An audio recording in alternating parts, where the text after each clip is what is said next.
سب سے اولا ہمارا نبی، سب سے بالا نبی، اپنے مولا کا پیارا ہمارا نبی۔ مینو شوق مدینے جاون دا، میرے دل وچ حسرت ہور نہیں، آقا تیری مرضی ہے،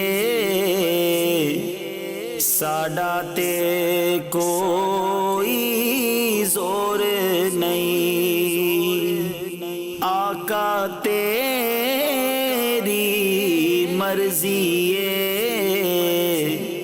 ساڈا تے کوئی زور نہیں، میری عقل بھی نہیں، میری شکل بھی نہیں، مینو یار مناؤن دا ڈھنگ بھی نہیں،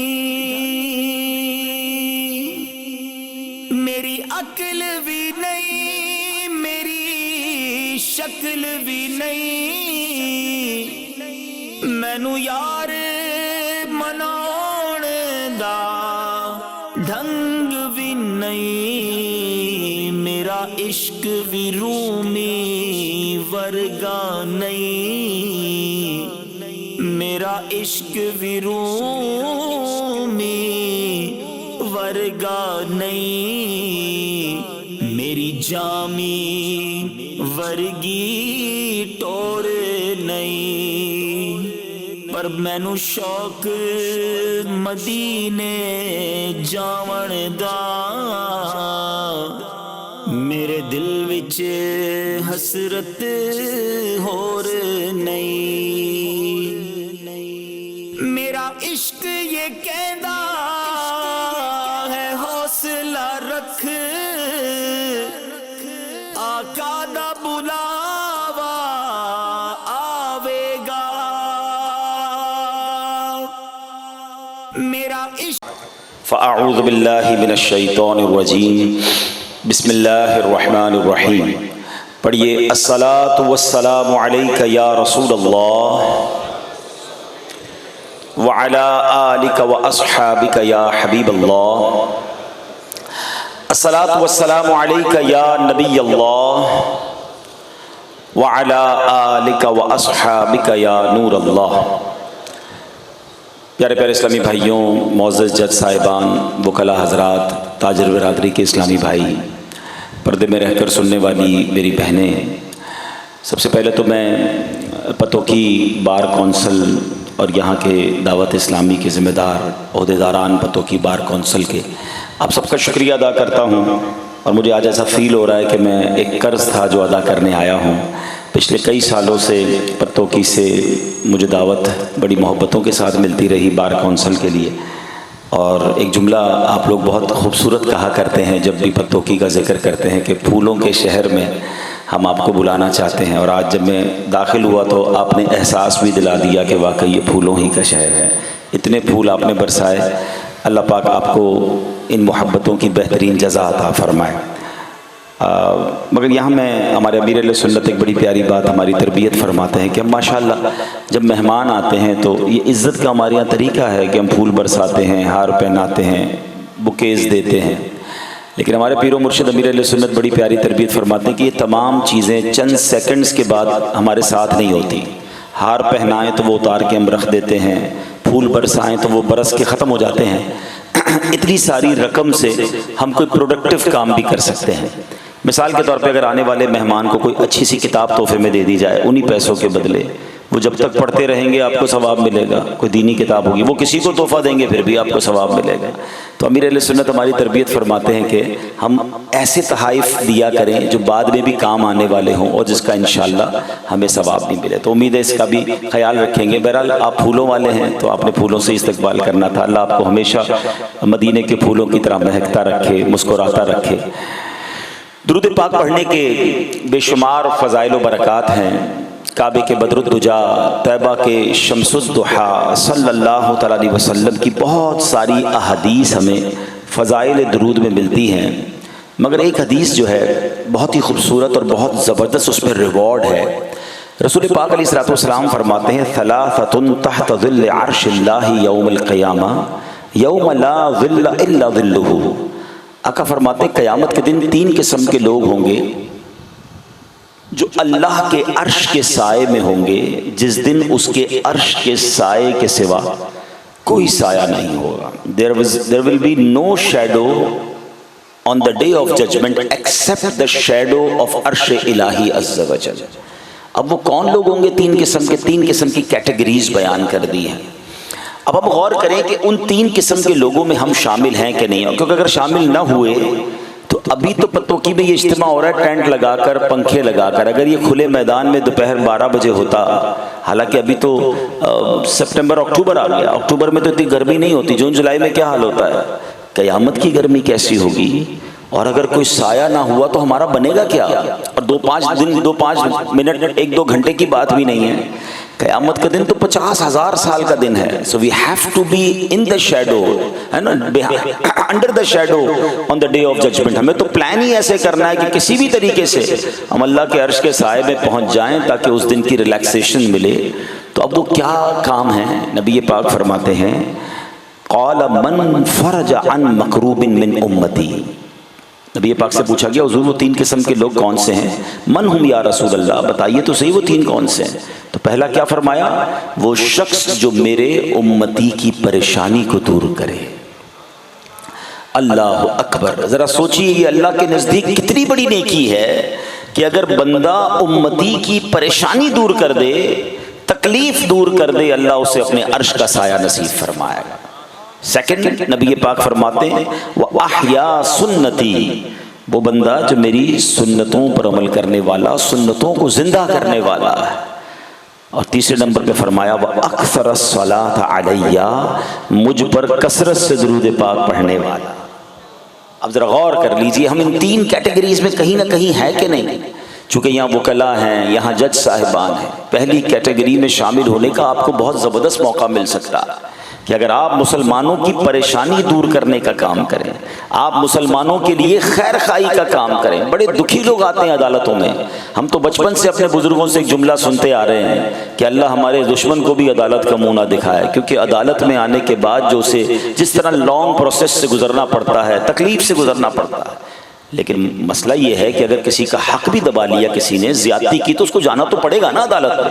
اب عدالت میں جو لوگ موجود ہیں اگر وہ امت کے خیر خواہ ہوں, وہ پریشانی دور کرنے والے ہوں, کسی دکھی کی دعا, دیکھیں عام مسلمان کو دکھی تلاش کرنے میں وقت لگتا ہے, آسانی سے نہیں ملتا پرابلم والا آدمی ہے, پتہ نہیں پرابلم میں ہے بھی کہ نہیں. مگر وکیل صاحب کو شاید پہلی میٹنگ میں پتہ چل جاتا ہے کہ یہ بندہ سچ کہہ رہا ہے یا جھوٹ کہہ رہا ہے, اور یہ واقعی مظلوم ہے یا ظالم ہے. یعنی آپ کے پاس بعض اوقات مظلوم چل کر آتا ہے اور آپ پہچان بھی لیتے ہیں کہ اس کے ساتھ زیادتی ہوئی ہے. تو اب بہترین موقع ہے کہ اس کے خیر خواہ بن کر اس کی پریشانی دور کر کے ہم جنت میں جگہ بنائیں, ہم اللہ کے عرش کے سائے تلے جگہ بنائیں.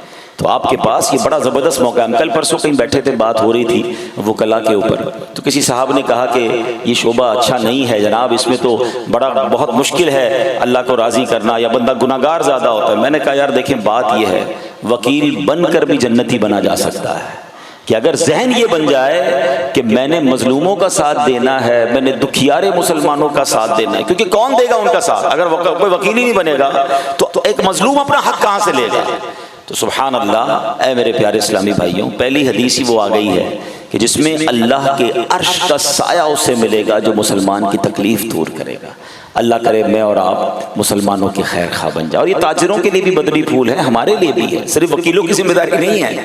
معاشرے کے ہر فرد کا یہ کام ہے کہ وہ مسلمان کی تکلیف دور کرے. اچھا, یہاں ایک اور بڑی اہم بات سمجھنے والی ہے کہ اس کی اپوزٹ بات کیا بنتی ہے کہ جو بندہ کسی مسلمان کی پریشانی دور کرے اللہ اسے اپنے عرش کا سایہ نصیب کرے گا. جو مصیبت پیدا کرے اس کا کیا حال ہوگا؟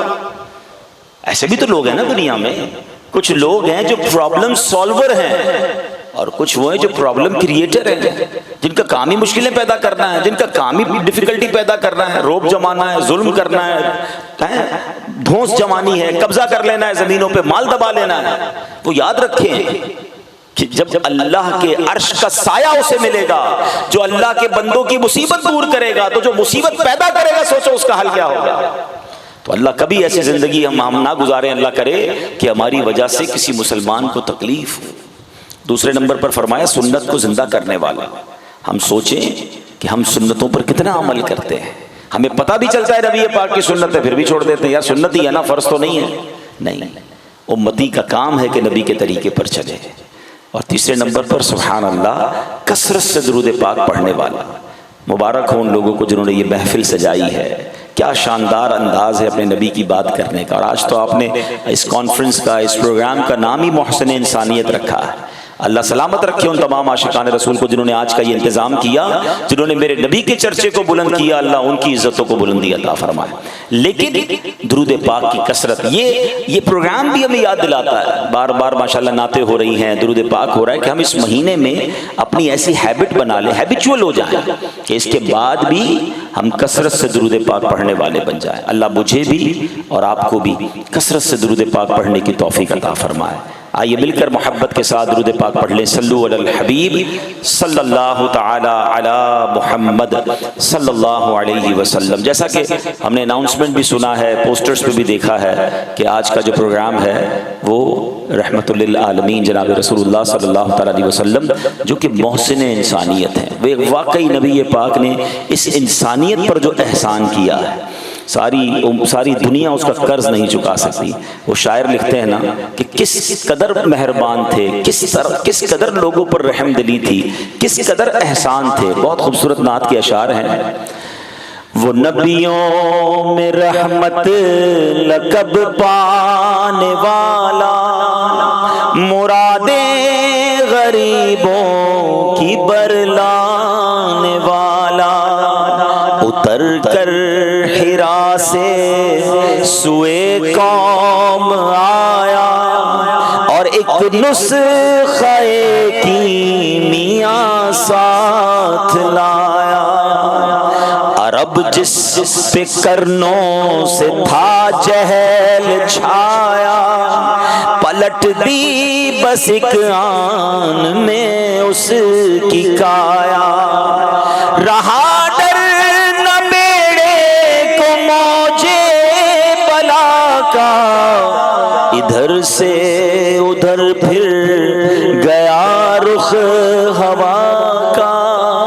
وہ نبیوں میں رحمت لقب پانے والا, مراد غریبوں کی برلانے والا.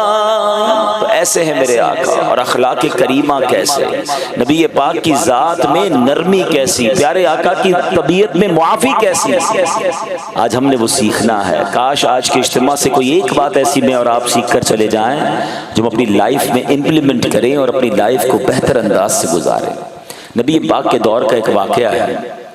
زید بن سعنا, یہ یہودیوں کے اس زمانے میں بہت بڑے عالم تھے, اور انہوں نے پیارے آقا علیہ الصلوۃ والسلام سے کچھ ڈیل کی تھی, اور پیارے آقا نے ان کو کھجوریں دینی تھی.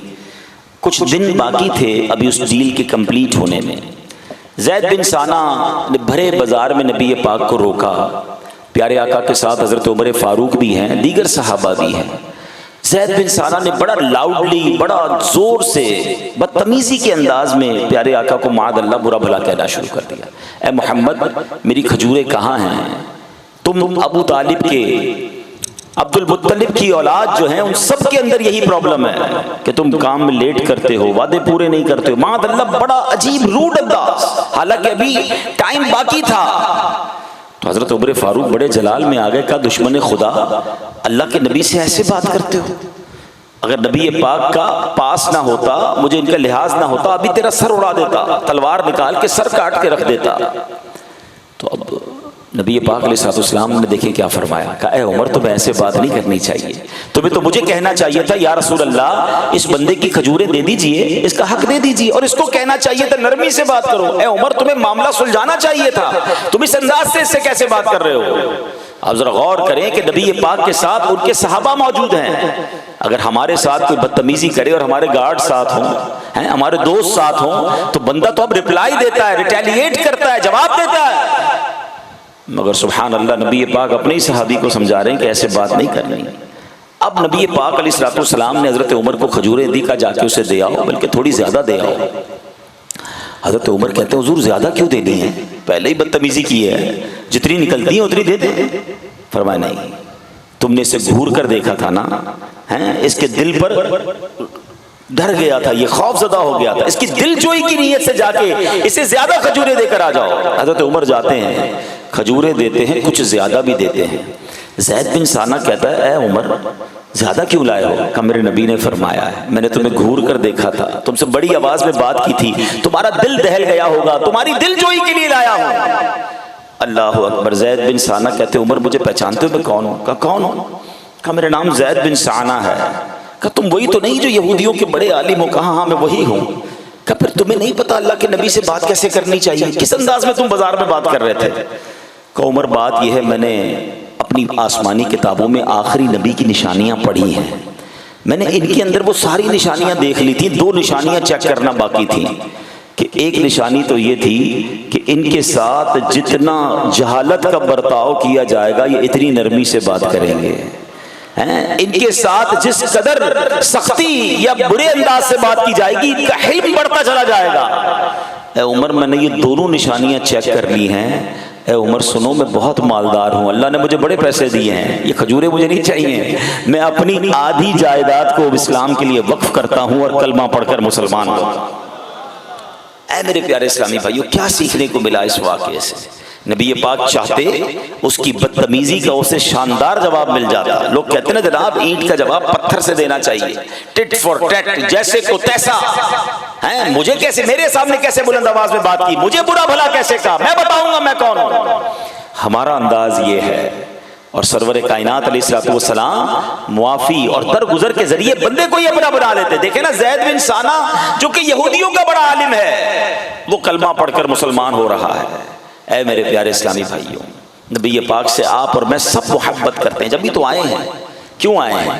نبی پاک کی بات سننے آئے ہیں، لیکن بات یہ ہے ہم برسوں سے میلاد تو منائیں، ہم برسوں سے نبی پاک کی بات تو کریں، ہم نعت خوانی بھی کریں، مگر ہمارے اخلاق بہتر نہ ہو، ہمارا کردار بہتر نہ ہو۔ ارے کاش میں اور آپ ایسے امتی بن جائیں کہ مجھے اور آپ کو دیکھ کر لوگ کہیں ارے امتی کے اخلاق ایسے ہیں تو اس کے نبی کے اخلاق کیسے ہوں گے؟ امتی کی ایمانداری کا حال یہ ہے تو اس کے نبی کی ایمانداری کا حال کیا ہوگا؟ میرے اور آپ کے کردار سے ہم تو ایمبیسڈر بننے چاہیے، ہمیں سفیر بننا ہے اسلام کا، کہ مجھے اور آپ کو دیکھ کر بندہ جج کرے، غیر مسلم کہیں کہ جس نبی کی امت کا یہ عالم ہے اس نبی کا کیا عالم ہوگا۔ مگر انفارچونیٹلی معاملہ الٹا ہے، میرے آقا تو عرفہ و اعلیٰ ہیں، وہ تو کامل ہیں، مگر ہمارے اعمال دیکھ کر لوگ اسلام کو برا بھلا کہہ رہے ہیں۔ ایسا ہمیں نہیں کرنا ہے، ہمیں بدلنا ہے۔ نبی پاک علیہ السلام سبحان اللہ آپ کی کیسی خوبصورت یوں سمجھے کہ احادیث بھی ہیں، بلکہ قرآن نبی پاک کے اخلاق کے بارے میں کیا کہتا ہے؟ اللہ کا پیارا کلام کہتا ہے وَإِنَّكَ لَعَلَىٰ خُلُقٍ عَظِيمٍ۔ اللہ قرآن میں فرماتا ہے بے شک تمہاری خوبو بڑی شان کی ہے۔ بریلی کے تاجدار امام عشق و محبت اسی آیت کی طرف اشارہ کر کے فرماتے ہیں نا، تیرے خلق کو حق نے عظیم کہا، تیری خلق کو حق نے جمیل کہا، کوئی تجھ سا ہوا ہے نہ ہوگا شہا، تیرے خالق حسن و عدا کی قسم۔ نبی پاک علیہ السلام کی کس قدر اخلاق کریمہ پر توجہ ہے۔ آقا فرماتے بعثت لأتمم حسن الاخلاق، مجھے حسن اخلاق کے حسن و خوبی کو مکمل کرنے کے لیے ہی بھیجا گیا۔ ہم جشن ولادت مناتے ہیں نا، میں آپ کو مقصد ولادت بتا رہا ہوں۔ پیارے آقا فرما رہے کہ مجھے اخلاق کی تکمیل کے لیے بھیجا گیا۔ نبی پاک تو اخلاق کی تکمیل کے لیے آئے ہیں، اور آپ کا اخلاق یہ ہے کہ قرآن اس کی شان بیان کر رہا ہے، اور امتی یہ ہے کہ اس کی اب زبان سے پھول نہیں انگارے برس رہے ہیں۔ ادھر ہر دوسرا آدمی لڑائی کے لیے تیار ہے، everybody ready to fight, موقع ملنے کی دیر ہے۔ نہیں میرے پیارے اسلامی بھائیو، یہ اسلام نہیں ہے، یہ نبی پاک کا طریقہ نہیں ہے۔ پیارے آقا تو کیسوں کو معاف فرماتے تھے۔ آؤ نا میں آپ کو ذرا مکہ پاک لیے چلوں، پہلے سمجھو بات کو۔ 53 سال میرے آقا نے مکہ مکرمہ میں گزارے ہیں۔ آپ پتوکی میں بڑے ہوں، پتوکی میں آپ کا گھر ہو، آپ کا بزنس یہی ہو، آپ کی فیملی یہاں پر ہو، آپ کے بچے یہاں پر ہوں، خاندان کے لوگ یہاں پر ہوں، اور آپ کو اتنا مجبور کیا جائے کہ آپ کو کہا جائے کہ آپ اپنا شہر چھوڑ کر نہیں بلکہ ملک چھوڑ کر چلے جائیں، کتنی تکلیف ہوگی۔ ارے پھر بھی پتوکی ہے، اور مکہ ہے جہاں رب کا گھر بھی ہے، جہاں کعبہ بھی ہے، نبی پاک کی ولادت وہاں ہوئی، اللہ کا گھر وہاں پر تھا۔ میرے آقا نے اپنی زندگی کے 53 سال گزارے، مگر مکے کے لوگوں نے نبی پاک کو، صحابہ کو اتنا تنگ کیا، جینے نہیں دیتے تھے، عبادت نہیں کرنے دیتے تھے، نماز پڑھتے تھے تو مارتے تھے، اذان دیتے تھے تو مارتے تھے۔ آخر کار نبی پاک نے ڈیسیشن لیا اور صحابہ کرام سے فرمایا کہ اب مدینے کو چلنا ہے۔ ہجرت کر کے صحابہ بھی چلے گئے، نبی پاک بھی چلے گئے۔ بڑے غمزدہ تھے پیارے آقا۔ ایک پہاڑی پہ کھڑے ہو کر نبی پاک نے مکے کی طرف اشارہ کر کے فرمایا تھا، اے مکہ اگر تیرے لوگ مجھے نہ نکالتے میں کبھی تجھے چھوڑ کے نہ جاتا۔ دل نبی پاک کا گویا مکے میں تھا۔ میرے آقا مدینے تشریف لے گئے۔ مدینے جا کر بھی ان لوگوں نے چین نہیں لینے دیا، کبھی بدر کے موقع پر، کبھی احد کے موقع پر آ کر اٹیک کیے کہ کہیں مسلمان وہاں سیٹل ڈاؤن نہ ہو جائیں۔ وہ وقت بھی آیا کہ نبی پاک کے مبارک چچا، چہیتے چچا حضرت حمزہ رضی اللہ عنہ کے جگر کو چبایا گیا، آپ کو شہید کیا گیا، اور صحابہ کے ناک، کان اور آنکھیں تک کاٹ دی گئی۔ یعنی ظلم کی کوئی ایک داستان ہو تو بیان کی جائے، مگر ودن 8 ایئرز اللہ نے اسلام کو کیسا عروج دیا کہ ابھی تو مکے سے مدینے گئے ہی ہے نا، کتنے گئے تھے ذرا سوچو۔ مسلمانوں کی یہ جو آپ کو گروتھ ہے نا، یہ بھی ذرا سمجھنی ہے۔ بہت خوبصورت ایک تفصیل ہے کہ جب مسلمان مکے سے مدینے گئے نا تو 53 سال نبی پاک کی عمر ہے، تو اس کا مطلب ہوا 13 سال میرے آقا نے اسلام کی دعوت دی۔ کب اسلام کا اعلان نبوت فرمایا تھا؟ 40 سال کی عمر میں۔ یہ تو پتہ ہے نا آپ کو، غار ہرا میں پہلی وحی آئی اور نبی پاک نے اعلان نبوت فرمایا، اور 53 سال کی عمر میں پیارے آقا نے ہجرت کی۔ تو اٹ مینس 13 سال کی سٹرگل ہے، اور راوی لکھتے ہیں کہ 80 سے 100 کے قریب لوگ ہجرت کرتے ہیں۔ اٹ مینس 100 کے قریب لوگ ایمان لائے 13 سال میں۔ ہاں مدینے میں کچھ لوگ ایمان لے آئے تھے، مگر مکے میں آل ٹوگیدر 100 سمجھ لیں آپ، موٹا حساب۔ 2 ہجری میں یعنی اگلے 2 سال بعد غزوہ بدر ہوتا ہے۔ کتنے لوگ شریک ہوئے؟ 313۔ اور آپ کو وہ جملے یاد ہونے چاہیے کہ نبی پاک نے بدر کی رات دعا کی تھی کہ اے مولا اگر آج بدر کے میدان میں یہ مارے گئے تو دنیا میں تیرا کوئی نام لینے والا نہیں ہوگا۔ It means there were only 313 Muslims in the world or in the Badr۔ ہم کہہ سکتے ہیں اتنی خواتین مدینے میں ہوں گی۔ All together دنیا میں 600-700 کلمہ پڑھنے والے تھے بس۔ سال کتنے ہو گئے؟ 15 سال۔ 13 سال مکے والے، 2 سال مدینے والے۔ ذرا غور سے سنیے گا جو میں سمجھانا چاہ رہا ہوں۔ 3 ہجری میں غزوہ احد ہوتا ہے، رائٹ آفٹر 1 ایئر۔ کتنے مجاہدین شریک ہیں؟ 700۔ اب گروتھ دیکھ رہے ہیں، اس لیول سے اسلام پھیل رہا ہے، ابھی 700 تک پہنچے۔ 6 ہجری میں صلح حدیبیہ ہوتا ہے۔ کتنے مسلمان ہیں؟ 1400۔ مسلمان 1400 احرام باندھ کر پہنچے تھے جب حدیبیہ میں انٹرسیپٹ کیا گیا، نہیں جانے دیا گیا مکے میں، عمرہ نہیں کرنے دیا گیا۔ مسلمان کتنے تھے؟ 1400۔ اب کتنے؟ 6 سال اور پیچھے 13 سال۔ کتنے سالوں کی سٹرگل ہے؟ 19 سال۔ کون بات کر رہا ہے؟ اللہ کے حبیب ہیں، فرشتوں کے آقا ہیں، وجہ تخلیق کے کائنات ہیں۔ یہ مبلغین کے لیے، دین کا کام کرنے والوں کے لیے بھی درس ہے، جو چھوٹی چھوٹی بات پر ہمت ہار جاتے ہیں۔ یار میں بات کرتا ہوں میری بات سنتا نہیں، میں کسی کو نیکی کی دعوت دیتا ہوں کوئی میری بات سنتا نہیں۔ ارے جناب نیکی کا زمانہ نہیں ہے، میرا کوئی ساتھ دیتا نہیں ہے۔ اللہ کے بندوں، اللہ کے حبیب کو 19 سال ہو گئے، 1400 لوگ حدیبیہ کے مقام پر ہیں، ٹھیک ہے۔ اور اب اگلے 2 سال بعد 8 ہجری میں فتح مکہ ہوتا ہے۔ سبحان اللہ۔ اب کتنے مسلمان ہیں؟ 10,000 مسلمان ہیں۔ 10,000 کا لشکر لے کر نبی پاک مکے میں پہنچ رہے ہیں. چلے ہم مان لیتے ہیں 10,000 خواتین بھی مدینے میں ہوں گی. اب 20,000 مسلمان ہیں، مگر وقت کتنا گزر گیا؟ 8 اور 13 21 سال. ٹھیک ہے، only 20,000. ایک میں جنرل حساب سمجھا رہا ہوں آپ کو. مگر جب کانکر ہو گیا نا مکہ، he have authority now. وہ سارے لوگ سامنے کھڑے تھے، وہ سارے قریش کے سردار کھڑے تھے جنہوں نے نبی پاک کو ستایا، صحابہ کو ستایا، صحابیات کو ستایا، ان کے بزنس پر قبضہ کر لیا، ان کی پراپرٹی پر قبضہ کر لیا. اللہ اکبر. نبی پاک کے چچا کو شہید کرنے والے موجود تھے. اور سوچیے تو صحیح، یہ وہی لوگ تھے جو حضرت بلال حبشی کو تپتی ریت پر لٹاتے تھے، سینے پر پتھر رکھتے تھے اور کہتے تھے کہو اللہ ایک نہیں ہے، محمد عربی کا انکار کرو. حضرت خباب کی پیٹھ جلانے والے بھی موجود تھے، حضرت عمار کو شہید کرنے والے بھی تھے، اسلام کی پہلی شہید خاتون حضرت سمیہ کو شہید کرنے والے بھی وہاں موجود تھے. اللہ اکبر. یہ سارے ظالمین موجود تھے اور بہت زبردست موقع تھا. نبی پاک صرف آرڈر فرماتے، ان کے ٹکڑے ٹکڑے کر دیے جاتے.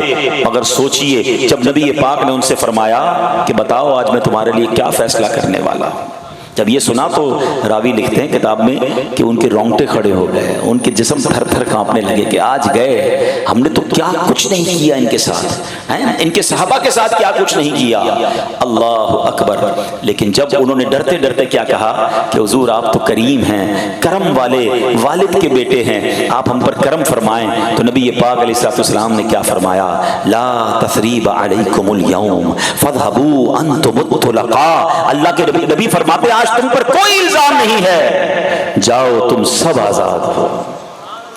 اتنا ظلم، اتنی بربریت، اور اس کے ریپلائی میں محسن انسانیت کا ریپلائی دیکھیں. آپ فرماتے جاؤ تو سب آزاد ہو، لیکن اس کا فائدہ کیا ہوا، اس کے کانسیکوینسز کیا ہوئے. میں جج صاحبان اور وکلاء کی توجہ چاہوں گا. فتح مکہ کی جب جب بات ہوتی ہے یہ بات تو ضرور ہوتی ہے کہ جناب نبی پاک نے معافی فرما کر بڑا احسان کیا، مگر اس کے رزلٹ کو ضرور چیک کرنا چاہیے. اللہ اکبر. یہ معافی کام کیا کرتی ہے، یہ درگزر رزلٹ کیا لاتا ہے، یہ احسان اس کا بدلہ کیا ملتا ہے. ارے 10,000 مسلمان تھے، اللہ کے نبی نے جب ان کفاران قریش کو معاف کیا، سرداران قریش کو معاف کیا، پہلے تو ان کے آنسو نہیں رکے، ان کو تو یقین ہی نہیں آیا کہ ہم جیسے ظالم کو بھی کوئی معاف کر سکتا ہے. مگر جب معافی ملتی ہے تو اب مکے کی گلیوں میں کلمے کی صدائیں گونجنے لگی، لا الہ الا اللہ محمد الرسول اللہ. ہر طرف سے یہ صدا ہے اور لوگوں نے ایمان قبول کیا. اور سنو، جب سردار قوم کا ایمان قبول کرتا ہے پوری قوم ایمان قبول کرتی ہے. کس طرح فائدہ ہوا اس معافی کا؟ فائدہ کیا ہوا؟ 8 ہجری میں 10,000 کا لشکر لائے تھے نا میرے آقا. اب 10 ہجری میں حجت الوداع ہو رہا ہے، میرے آقا حج کو آ رہے ہیں. عرفات کے میدان میں کتنے صحابہ تھے یہ پتہ ہے آپ کو؟ 1,24,000 صحابہ ہیں. ایسا کیا ہو گیا جناب؟ 2 سال پہلے 10,000 مسلمان ہیں اور اگلے 2 سالوں میں 1,24,000. یہ بات سمجھنی ہے کہ لوگ کہتے ہیں اسلام تلوار کے زور پہ پھیلا ہے. یقیناً جب ضرورت پڑی میرے نبی نے تلوار اٹھائی، یقیناً جب ضرورت پڑی تو جہاد فرمایا. مگر معافی نے جو کمال کیا نا، 10,000 کے لشکر کو 1,24,000 میں بدل کر رکھ دیا. And from that day اسلام نے وہ ٹیک آف کیا ساری دنیا میں. پھر تو اسلام پھیلا کہ آج دنیا کا سب سے بڑا ریلیجن، آج سب سے بڑی آبادی اگر کسی مذہب کی ہے تو وہ اسلام مسلمانوں کی ہے. لوگ کہتے ہیں عیسائی زیادہ ہیں، میں ساری دنیا میں جا چکا ہوں، اب ان کے بھی گرجا گھر خالی ہیں، اب وہاں کوئی عبادت کرنے والا نہیں ہے. الحمدللہ ہم جیسے بھی گناہگار صحیح، مگر آج بھی موسٹ پریکٹسنگ ریلیجن آن ارتھ، اگر کائنات میں سب سے زیادہ پریکٹس کیا جانے والا کوئی مذہب ہے تو وہ آج بھی اسلام ہے. کیونکہ ہمارے مسلمان بھائی بدقسمتی سے بے نمازی کیوں نہ ہو، جمعے کی نماز میں پھر بھی جمع ہو جاتے ہیں، عید کی نماز میں پھر بھی آ جاتے ہیں، رمضان آئے تو پھر اللہ سے رابطہ جوڑ لیتے ہیں. تو آج بھی مسجد آباد اگر عبادت گاہیں کسی مذہب کی آباد ہیں تو وہ ہمارا مذہب اسلام ہے. تو اے میرے پیارے اسلامی بھائیوں، یہ ہے رسول اللہ، یہ ہے محسن انسانیت کہ جنہوں نے معافی دے کر ایک ایسا شاندار دنیا کے لیے پیغام دیا کہ خون کے پیاسوں کو بھی معاف کیا. مگر پھر آتا ہوں اسی بات پر، میں آج صرف واقعات سنانے نہیں آیا، میں آج صرف محسن انسانیت کے احسان کی بات کرنے نہیں آیا، میں اس بات کو بھی لے کر آیا ہوں کہ واقعات ضرور سنیے، مگر میں کیا کر رہا ہوں؟ میں انہی کا تو امتی ہوں نا. نعتیں سب کو یاد ہیں، سلام اس پر کہ جس نے گالیاں سن کر دعائیں دی، سلام اس پر کہ جس نے خون کے پیاسوں کو کبائیں دی. مگر میں گالیاں سن کر کیا کرتا ہوں؟ میرے خلاف کوئی بات تو کر دے، میں کہتا ہوں میں بتاتا ہوں میں کون ہوں۔ بلکہ ایک عجیب سا جملہ مشہور ہے آج کل، لوگ کہتے ہیں جناب ہم شریف کے ساتھ شریف ہیں، بدماش کے ساتھ بدماش ہیں۔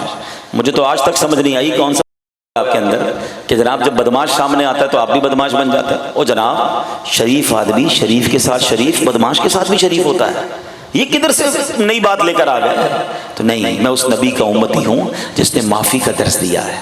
آج بھی ہمارے یہاں قبائلی دشمنیاں ہیں، آج بھی ہمارے یہاں خاندانی دشمنیاں ہیں، آج بھی دلوں میں بات رکھ کر بیٹھے ہیں۔ حالانکہ یہ رشتہ داریاں کاٹنا، یہ مسلمانوں سے قطع تعلق کرنا اللہ کو کتنا ناپسند ہے۔ اگر آپ کو یاد ہو شب برات آپ نے بیان سنا ہوگا، آپ نے شب قدر میں بیان سنا ہوگا، ان تمام مغفرت کی راتوں میں آپ نے علماء سے یہ حدیث ضرور سنی ہوگی کہ اس رات کروڑوں اور وہ لوگ بخشے جاتے ہیں، مگر جو نہیں بخشے جاتے، اگر وہ لسٹ آپ نے سنی ہوگی تو ہر لسٹ میں رشتہ داری کاٹنے والا آپ کو مل جائے گا، نہیں بخشا جائے گا۔ اللہ کو اتنا ناپسند ہے کہ جو بات بات پر رشتہ داری ختم کر دیتے ہیں، دوستی ختم کر دے، تعلق ختم، نہیں ہم نہیں جائیں گے ان کے پاس، ہم ان کے گھر نہیں جائیں گے، چھوٹی بات پر مسلمان سے تعلق ختم کر دیا۔ نہ کریں ایسا۔ آؤ میں بتاتا ہوں یہ حسن اخلاق نعمت کتنی بڑی ہے۔ سرور کائنات علیہ الصلوۃ والسلام فرماتے ہیں تم لوگوں کو اپنے اموال سے خوش نہیں کر سکتے، لیکن تمہاری خندہ پیشانی اور خوش اخلاقی انہیں خوش کر سکتی ہے۔ لوگ سمجھتے پیسے بانٹ کے میں لوگوں کے دل جیت لوں گا، نہیں جناب، ہم نے ایسے بھی دیکھے لوگ جو پیسے کروڑوں میں بانٹتے ہیں مگر دل بھی ساتھ توڑ رہے ہوتے ہیں، ذلیل کر کے پیسے دے رہے ہوتے ہیں، ڈانٹ کے پیسے دے رہے ہوتے ہیں، اگلا پیسے بھی لے رہا ہوتا ہے، ناراض بھی ہو رہا ہوتا ہے، کیا فائدہ ایسے پیسے بانٹنے کا؟ اللہ اخلاق نصیب فرمائے ہیں۔ پیسے نہیں ہے نا کوئی بات نہیں، آپ مسکرا کر دلوں میں داخل ہو سکتے ہیں۔ سیدی اعلیٰ حضرت امام اہل سنت کا ایک بڑا پیارا شعر ہے اور میں یہ خاص طور پہ اپنے وکلاء اور ججز کے نظر کرنا چاہوں گا۔ آپ فرماتے ہیں شربت نہ دیں نہ دیں کریں بات لطف سے۔ شربت نہیں پلا سکتے نا، کوئی بات نہیں، محبت سے بات تو کر لو یار، ہے مسکرا کر بات تو کر لو۔ شربت نہ دیں نہ دیں کریں بات لطف سے، یہ شہد ہو تو پھر کسے پرواہ شکر کی ہے۔